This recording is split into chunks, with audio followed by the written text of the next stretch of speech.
안녕하세요. 배신의 장미입니다. 오늘의 사연 시작하겠습니다. 저는 의정부에 사는 30대 중반의 여자입니다. 사람들은 저를 여행 작가라고 부르지만 사실 거창한 직업은 아닙니다. 어릴 적부터 저는 부모님 손을 잡고 전국 방방곡곡을 다녔습니다. 그때마다 아빠는 저에게 말하곤 하셨죠. 세상은 넓다. 보고 듣고 느끼는 만큼 네 인생도 넓어지는 거야. 그 말이 제 마음속에 오래 남았습니다. 그래서 저는 어릴 적부터 자연스럽게 여행을 기록하는 사람, 즉 여행 작가를 꿈꾸게 되었어요. 20살이 되자마자 저는 세계를 향해 뛰쳐나갔습니다. 동남아에서 시작해 유럽, 남미까지 비행기 표를 끊고 낡은 카메라 하나 둘러매고 하루하루가 모험이었죠. 낯선 곳의 냄새, 다른 언어, 익숙하지 않은 하늘빛이 제게는 가장 좋은 교과서였습니다. 하지만 그 자유로운 시절은 오래가지 않았습니다. 제가 29이 되던 해 갑자기 아버지가 돌아가셨거든요. 세상을 떠나던 날 그분의 손을 꼭 잡고 있던 엄마의 눈빛이 아직도 잊히질 않습니다. 그날 이후로 저는 마음 한구석에 결심했습니다. 이제 엄마를 혼자 두지 말자. 그래서 저는 해외여행 대신 국내로 시선을 돌렸습니다. 그리고 그 안에서 또 다른 세계를 발견했죠. 사람들이 무심코 지나치는 마을, 오래된 시장, 이름 모를 해안길, 시골의 버스 종점, 그 모든 곳이 제겐 이야기의 보물이었어요. 저는 여행지에서 느끼고 배운 것들을 글로 옮겼습니다. 사진 몇 장과 함께 짧은 글을 써서 블로그에 올리면 뜻밖에도 많은 사람들이 찾아와 댓글을 남겼어요. 이 글을 보니 꼭 그 마을을 가보고 싶어요. 당신의 문장을 읽고 위로받았어요. 그런 댓글을 볼 때마다 심장이 뜨거워졌습니다. 아, 내 글이 누군가에게 닿고 있구나. 그렇게 몇 년이 흐르자 블로그는 제 인생의 또 다른 길이 되었습니다. 그 무렵 한 출판사에서 연락이 왔어요. 작가님, 블로그 글들을 한 권의 책으로 묶어보실 생각 없으세요? 그때 저는 믿기지 않을 만큼 기뻤습니다.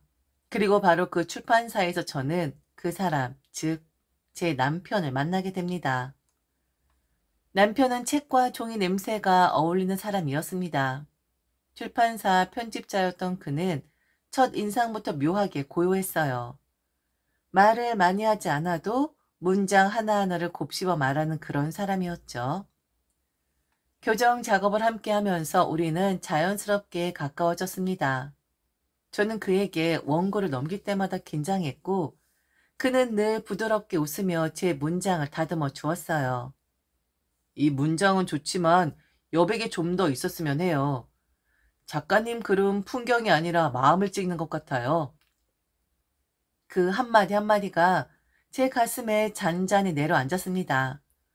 그 사람은 언변이 뛰어나고 사람을 편안하게 만드는 재주가 있었습니다. 마치 따뜻한 소파에 앉아 불멍을 보는 기분 같달까요? 거친 성격의 저에게 그는 이상할 만큼 잘 맞는 사람이었어요. 그와 있으면 세상이 부드러워지고 제 안의 날카로운 부분이 조금씩 녹아내렸습니다. 결국 저는 그에게 맹목적으로 빠졌습니다. 연애는 길지 않았죠. 1년 남짓 사랑을 나누고 남편은 어느 날 조용히 말했어요. 우리 평생 함께 여행할래요? 그 말 한마디에 저는 눈물이 났습니다. 그래, 이 사람이라면 내 인생의 여행길을 함께 걸어도 좋겠다. 그렇게 우리는 결혼을 했습니다. 결혼 후에도 저는 계속 여행을 다니며 글을 썼고 남편은 제 원고를 다듬어 주었습니다. 책 냄새 나는 그와 불멍 같은 일상, 이게 제가 꿈꾸던 작가의 결혼 생활이었습니다. 하지만 그 행복은 오래가지 않았죠. 결혼 2년 차, 그 모든 평화로움이 산산이 깨져버렸습니다. 그 중심엔 시누이가 있었죠. 신우이는 결혼 초반부터 저를 못마땅해 했습니다. 첫 만남부터 이렇게 말하더군요. 니깎게 뭔데 내 동생이랑 결혼을 해? 내 동생은 출판계에서 모르는 사람이 없다고. 의사 며느리 데려와도 아깝게 생각하래야. 그녀의 눈빛에는 경멸과 질투가 섞여 있었습니다. 저는 처음엔 과하게 가족을 아끼는 누나인가 보다 하고 넘겼어요. 하지만 점점 그녀의 집착은 도를 넘었습니다. 남편이 저와 대화만 해도 끼어들고 남편의 일정을 제가 몰라도 그녀는 알고 있었죠. 저는 점점 이상하다고 느꼈습니다. 그녀의 행동은 단순한 가족애가 아니라 소유욕에 가까웠거든요. 그러던 어느 날 저는 충격적인 사실을 알게 됩니다. 이건 좀 나중에 설명을 드리도록 할게요.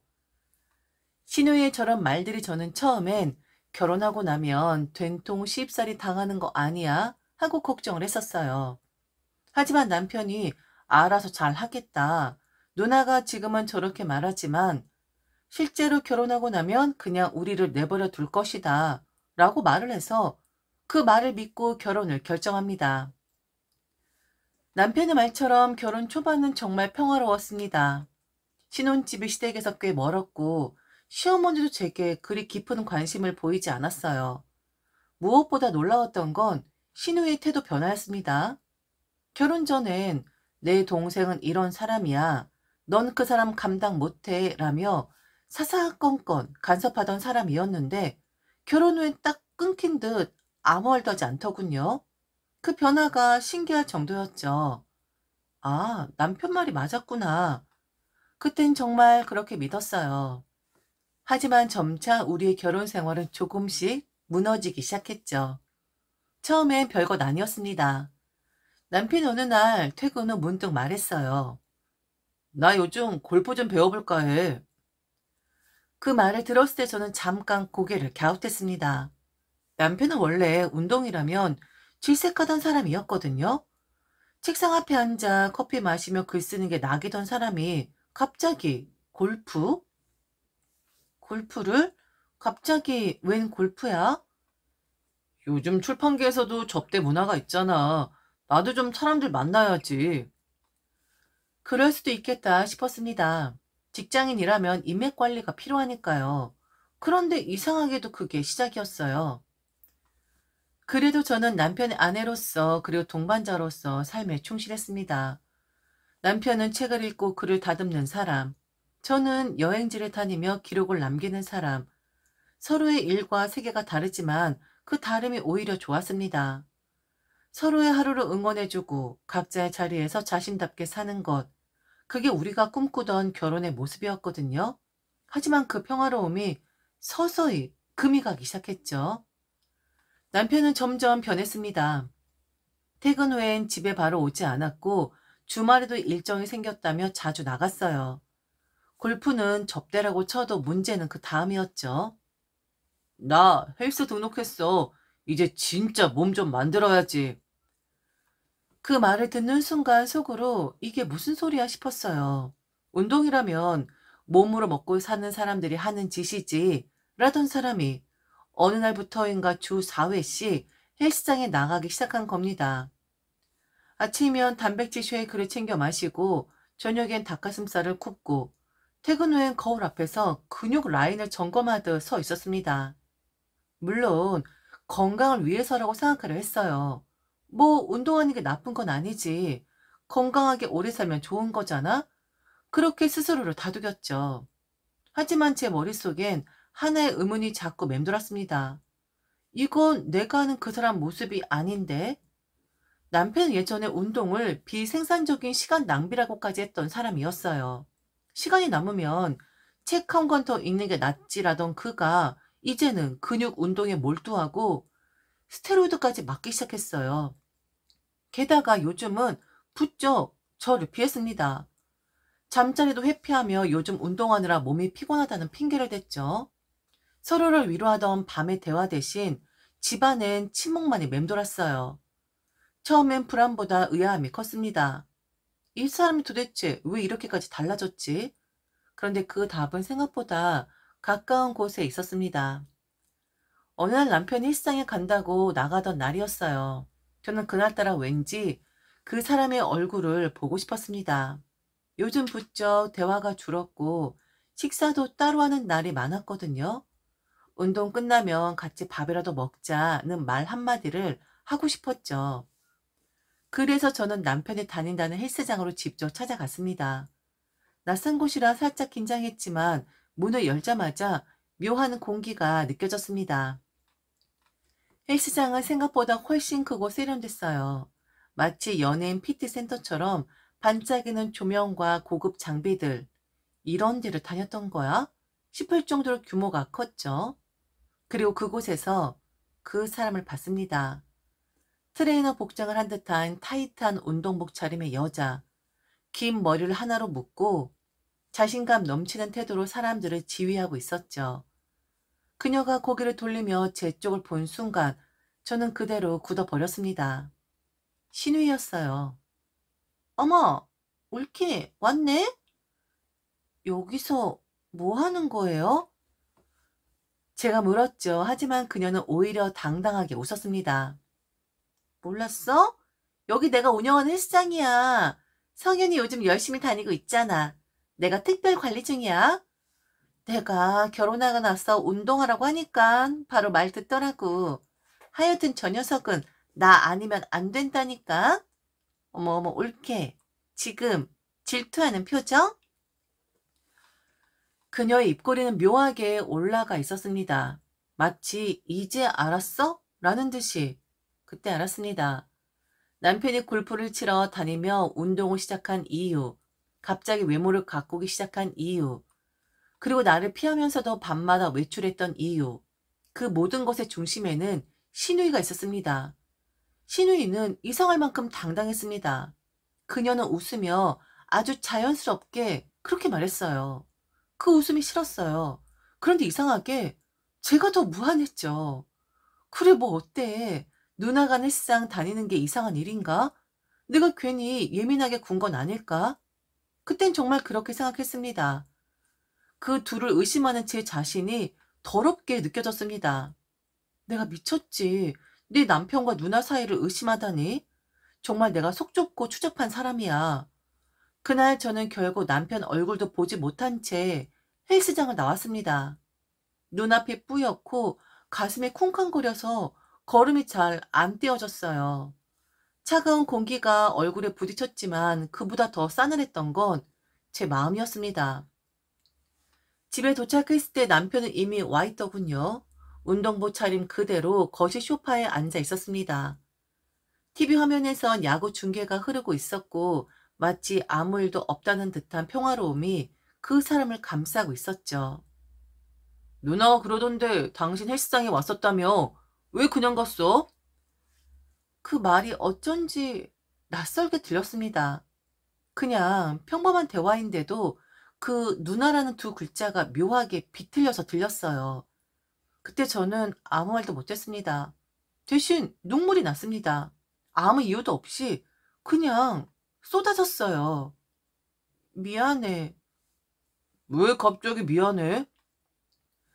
남편이 놀란 눈으로 저를 봤죠. 그 눈빛 속엔 당황함과 어쩐지 모를 짜증이 섞여 있었습니다. 사실 요즘 당신 보면서 나 좀 의심했어. 의심? 당신이랑 당신 누나 사이를 이상하게 생각했어. 내가 왜 그랬는지 모르겠어. 내가 정말 더러운 생각을 한 것 같아서. 그 말을 하면서 제 목소리가 점점 작아졌습니다. 그때 저는 정말 죄인처럼 고개를 숙였어요. 사랑하는 남편을 의심했다는 죄책감이 밀려왔거든요. 그런데 남편의 반응은 이상했습니다. 놀란 듯 잠시 멈춰 있더니 이내 허허 웃으며 말했어요. 그런 생각 누구라도 할 수 있지. 누나가 워낙 매력적인 사람이니까. 그 순간 저는 멈췄습니다. 매력적인 사람이니까 라니 그때 알아차렸어야 했어요.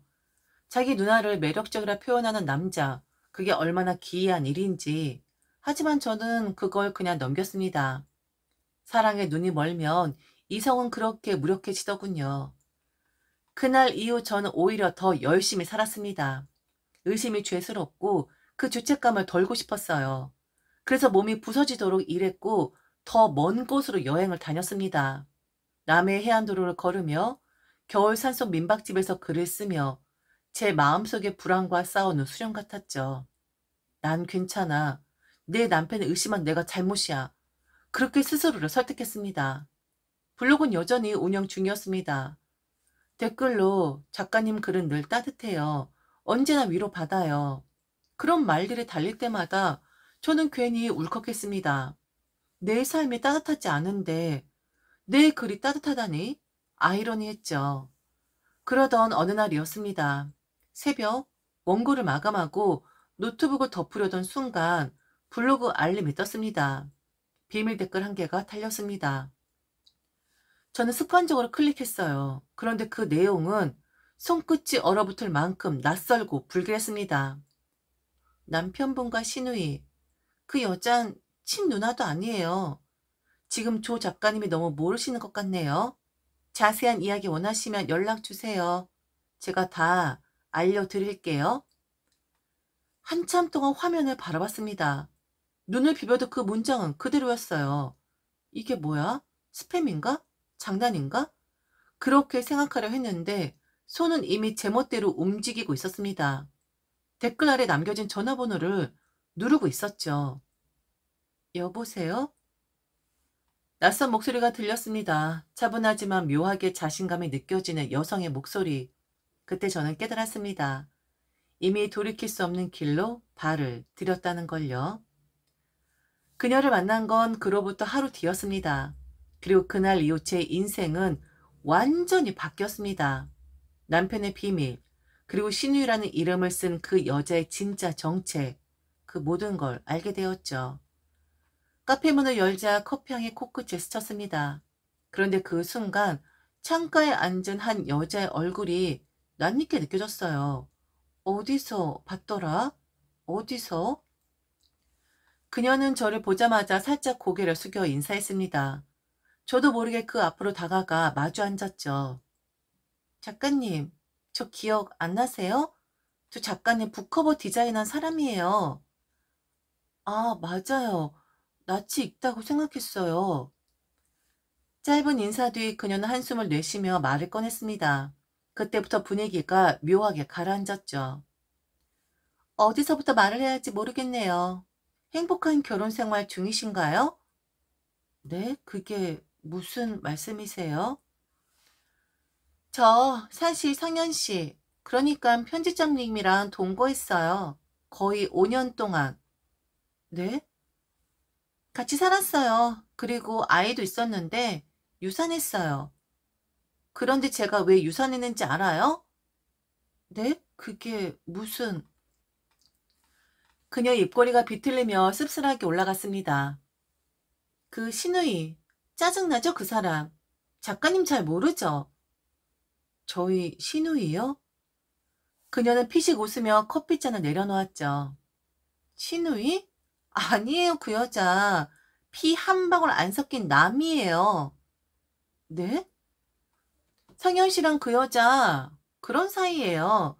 그냥 남매인 척 하는 거예요. 가족 행세하면서 몰래 연애하는 사이요. 무슨 말이에요? 신우이랑 그런 사이라고요? 그래요. 성현 씨가 결혼한 이유도 그 여자 때문이에요. 그 관계를 숨기려면 정상적인 결혼을 해야 했거든요. 어머니가 알면 절대 용납 못하니까. 그래서 다른 여자랑 결혼하고 겉으론 멀쩡한 척하면서 그 여자랑은 여전히 그렇고 그런 사이인 거죠. 저는 아무 말도 할 수 없었습니다. 그녀는 잠시 제 얼굴을 살피더니 낮게 웃으며 말을 이었습니다. 참, 제가 왜 애를 잃었는지도 알아요? 그 여자 때문이에요. 밀쳤어요, 계단에서. 그게 정말입니까? 믿기 싫겠죠? 근데 증거 있어요. 보여드릴게요. 그녀는 핸드폰을 꺼내더니 한참을 뒤적이다가 영상을 틀었습니다. 그리고 그 화면 속에서 제 남편과 시누이가 서로를 껴안고 사랑을 나누고 있었습니다. 숨이 멎는 줄 알았죠. 머리가 멍해지고 눈앞이 흔들렸어요. 이게 뭐예요? 지들끼리 이런 거 찍어서 웹하드에 올려놨더라고요. 나 이 영상 덮는 조건으로 돈 받았어요. 근데 이제 다 필요 없어요. 한 달 뒤에 유학 가요. 가기 전에 작가님한테는 알려주고 가려고요. 그녀는 조용히 USB를 제 앞에 밀었습니다. 이 영상 드릴게요. 사람 고용해서 증거 더 잡으세요. 그리고 제대로 이혼하세요. 사람 하나 구하는 셈 치는 거예요. 그런 쓰레기한테서 그것들은 매장돼야 돼요. 완전히. 그녀의 목소리가 멀어지는 것 같았고 내 눈앞에서 세상이 기울었어요. 눈을 떴을 때 병원 침대였습니다. 친정 엄마가 제 손을 꼭 잡고 있었습니다. 괜찮아, 우리 딸. 괜찮아.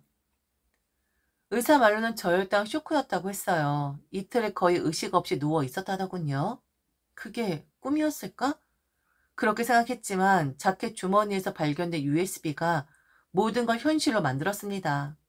태어난 날 남편은 하루 종일 제 곁에 있었습니다. 죽을 듯 걱정하는 표정이었고 미움까지 끓여줬어요. 그런데 다음날 북 콘서트 일정이 있다며 지방으로 떠났죠. 그가 떠난 그날 밤 저는 떨리는 손으로 USB를 컴퓨터에 꽂았습니다. 그리고 봤습니다. 남편과 시누이. 화면 속에 그들은 너무도 익숙한 얼굴로 그러나 너무 낯선 행동을 하고 있었어요. 그날 저는 처음으로 탐정을 고용했습니다. 법적으로 문제없는 범위에서 두 사람의 관계를 확인해달라 부탁했죠. 며칠 뒤 탐정에게서 전화가 왔습니다. 지금 위치 보냈습니다. 직접 확인하시겠어요? 그곳은 이태원. 붉은 조명이 번쩍이는 술집 골목. 안쪽에 한 바 테이블에서 두 사람이 있었습니다. 남편과 시누이. 둘은 서로의 얼굴을 쓰다듬으며 웃고 있었어요. 술에 취한 듯 비틀거리다 서로의 입술을 덮었습니다. 진하고 저질스럽고 모든 것이 역겨운 키스였습니다. 저는 조용히 다가가 카메라로 담았죠. 다시 없앨 결정적인 증거물을. 집으로 돌아온 저는 한동안 뛰는 가슴을 진정시키지 못했습니다. 눈앞에서 그 장면을 봤는데도 믿을 수가 없었어요. 아무리 눈을 감아도 그 붉은 조명 아래 서로에게 탐욕스럽게 달라붙던 두 사람의 모습이 떠올랐습니다. 침대에 누워도 눈꺼풀을 감을 수도 없었습니다. 심장이 미친 듯이 두근거리고 손끝은 차갑게 식어 있었죠. 이건 악몽이야. 분명 꿈일 거야. 수백 번 되뇌어도 머릿속엔 USB에 담긴 그 영상이 떠올랐습니다. 그렇게 뜬 눈으로 밤을 지새운 어느 순간 띵동. 갑작스러운 초인종 소리에 몸이 움찔했습니다. 벽시계를 보니 6시 반. 이 시간에 누구지? 조심스레 현관문을 열자 시어머니가 서 있었습니다. 잔뜩 일그러진 얼굴, 붉게 달아오른 볼, 손에는 작은 손가방 하나가 들려있었죠. 문을 열자마자 시어머니는 다짜고짜 제 머리채를 잡았습니다. 이년아, 내가 몇 번이나 전화했니? 문자를 그렇게 내 감히 씹어? 네가 지금 시어머니를 우습게 보는 거야? 어머니, 이게 지금 뭐 하시는 거예요? 손 좀 놓으세요. 그제서야 시어머니 손을 놓더니 이번엔 제 뺨을 내리쳤습니다. 네가 나를 무시하는구나. 내가 너무 너한테 편하게 해줬지? 신우이가 처음에 너한테 뭐라 해서 내가 불쌍해서 봐줬더니 이젠 내 전화까지 씹어? 너 아주 제정신이 아니구나. 아니 어머니, 전화를 못 받은 게 죄입니까? 제가 요즘 어떤 상황인지 아세요? 제가 얼마나 힘든지 아시냐고요. 하지만 시어머니는 제 말을 들으려 하지 않았습니다. 입 다물어. 너 지금 며느리 주제에 나한테 대드는 거야? 네 남편 어딨니? 왜 연락 안 되니? 이 집 내놔. 당장 이 집 팔아버리고 그럼 우리 집으로 들어와. 내가 너 끼고 교육 좀 시켜야겠어. 이것들이 전화도 안 받고 문자도 씻고 가지고 내 지랄들이네. 순간 웃음이 나왔습니다. 피식 터져 나오는 웃음은 눈물과 섞여서 씁쓸했죠. 아들이요? 그 인간 어디 있는지 저도 몰라요. 뭐라고? 지금 그게 무슨 말이야? 저는 조용히 숨을 고르고 찬 웃음을 띠며 그녀를 바라봤습니다. 어머니, 집 내놓으라고 하셨어요? 그래요. 안 그래도 슬슬 정리할 때가 됐거든요. 아주 잘 됐네요. 정리? 무슨 정리? 어머니, 그 시누이분 친딸 맞으세요? 무슨 말이야? 당연히 내 딸이지. 아, 만약 정말 친딸이라면 친아들이랑 그런 짓 하는 건 뉴스감이죠? 지금 무슨 소리 하는 거야? 그게 무슨 말이야? 어머니 아들이 바람을 피우고 있다고요. 그런데 상대가 누구냐면 바로 어머니의 딸이랑요. 뭐라고? 그게 무슨 소리야? 네가 지금 무슨 망발을 하는 건지 알아? 저는 서랍을 열어 USB를 꺼내 들었습니다. 집 내놓으라고 하기 전에 제가 이걸 먼저 내놓을게요. 이거나 보시죠. USB를 TV에 꽂고 재생 버튼을 눌렀습니다. 화면엔 어두운 방 안, 침대 위에 엉켜있는 두 사람, 시누이와 남편이었습니다.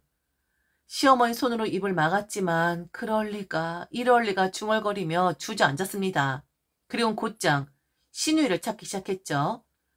잠시 후 시누이와 남편이 허겁지겁 집으로 들어왔습니다.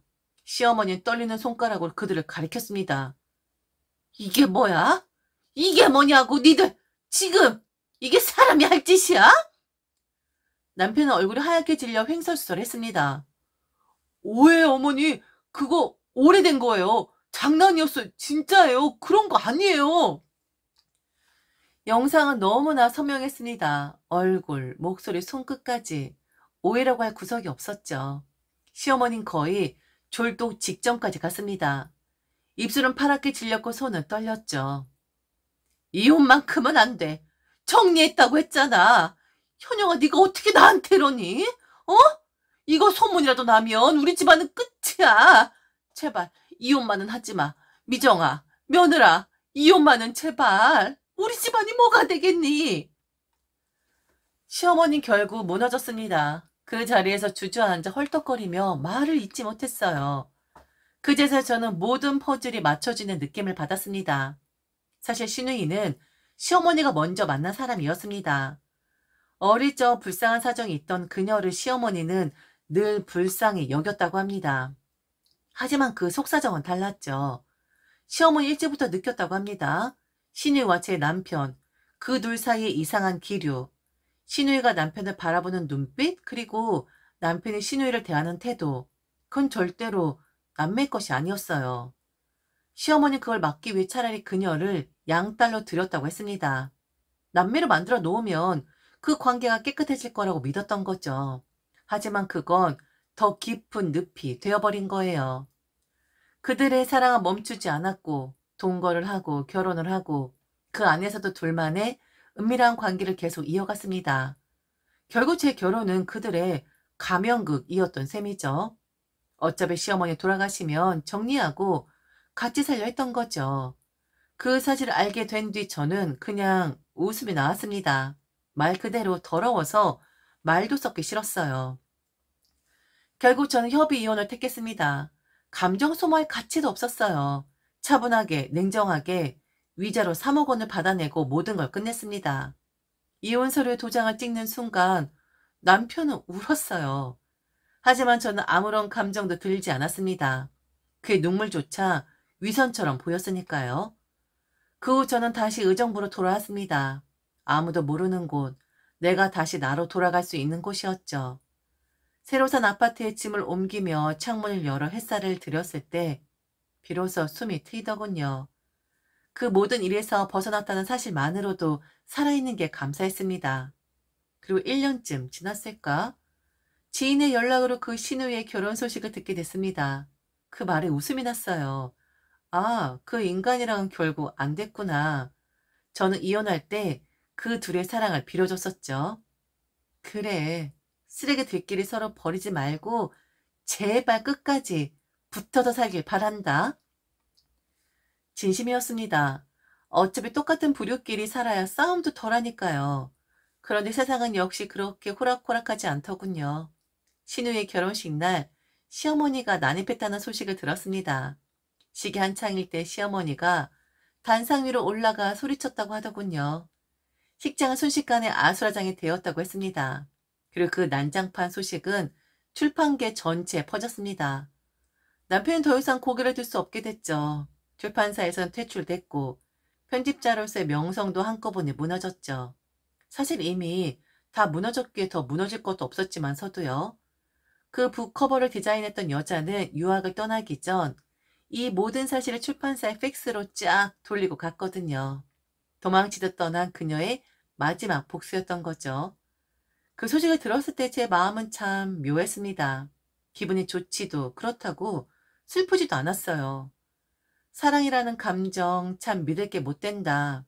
이제 누가 바람을 피웠다느니 남편이 이중생활을 했다느니 하는 얘기를 들어도 저는 그냥 무덤덤하게 커피를 마십니다. 그저 속으로 이렇게 중얼거릴 뿐이죠. 난 이미 지옥을 다녀왔었는데. 창밖엔 저녁 노을이 번지고 의정부의 하늘은 이상하리만큼 맑았습니다. 이제 저는 제 글을 씁니다. 다른 사람의 여행 이야기가 아닌 제 인생을 여행처럼 다시 써 내려가고 있죠. 그리고 마지막으로 이렇게 말하고 싶어요. 제 이야기 좀 화끈하죠? 하지만 진짜 사이다는 복수가 아니라 다시는 그런 인간들과 엮이지 않는 거예요. 지금까지 들어줘서 진심으로 감사합니다. 이상 배신의 장미였습니다.